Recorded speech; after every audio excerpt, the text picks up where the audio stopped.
جانوروں کے نام رکھنا تو نبی پاک صلی اللہ علیہ وآلہ وسلم کی سنت سے ثابت ہے کہ آپ رکھ سکتے ہیں۔ حضور پاک صلی اللہ علیہ وآلہ وسلم کے پاس جو اونٹنیاں تھیں ان کے بھی نام تھے، اسی طرح قصوہ اونٹنی آپ کی تھی، اسی طرح نبی پاک صلی اللہ علیہ وآلہ وسلم کے پاس مختلف گھوڑے تھے، ان کے بھی نام تھے۔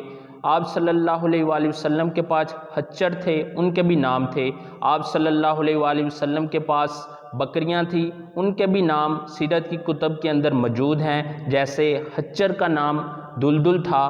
یوں جانوروں کے نام رکھنا تو نبی پاک صلی اللہ علیہ وآلہ وسلم سے ثابت ہے کہ بندہ رکھ سکتا ہے، لیکن نام وہ ہونا جو پتہ چلے کہ بندہ ہے کیا۔ یہ چیزیں بندے کی اندر کی شخصیت کو ظاہر کرتی ہیں۔